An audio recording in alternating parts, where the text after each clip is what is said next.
नमस्कार मंडळी. तुम्ही जर महाराष्ट्रात राहत असाल किंवा कोणत्याही स्पर्धा परीक्षेची तयारी करत असाल तर हा व्हिडिओ तुमच्यासाठी खूप महत्त्वाचा आहे. शेवटपर्यंत बघा आणि आम्ही बनवत असलेले व्हिडिओ तुम्हाला आवडल्यास लाईक करायला विसरू नका. महाराष्ट्रात एकूण 36 जिल्हे असून ते 36 जिल्हे 6 विभागात विभागले गेले आहेत.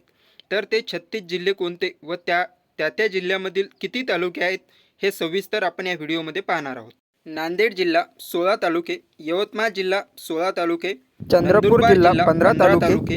जळगाव जिल्हा 15 तालुके, नाशिक जिल्हा 15 तालुके, रायगड जिल्हा 15 तालुके, अहिल्यानगर जिल्हा 14 तालुके, अमरावती जिल्हा 14 तालुके,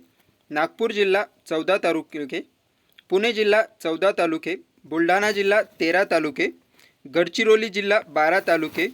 कोल्हापूर जिल्हा 12 तालुके, बीड जिल्हा 11 तालुके, सातारा जिल्हा 11 तालुके, सोलापूर जिल्हा 11 तालुके, लातूर जिल्हा 10 तालुके, सांगली जिल्हा 10 तालुके, छत्रपती संभाजीनगर जिल्हा 9 तालुके, परभणी जिल्हा 9 तालुके, रत्नागिरी जिल्हा 9 तालुके, गोंदिया जिल्हा 8 तालुके, जालना जिल्हा 8 तालुके, धाराशिव जिल्हा 8 तालुके, पालघर जिल्हा 8 तालुके, सिंधुदुर्ग जिल्हा 8 तालुके, वर्धा जिल्हा 8 तालुके, अकोला जिल्हा 7 तालुके, भंडारा जिल्हा 7 तालुके, ठाणे जिल्हा 7 तालुके, नंदुरबार जिल्हा 6 तालुके, वाशिम जिल्हा 6 तालुके, हिंगोली जिल्हा 5 तालुके,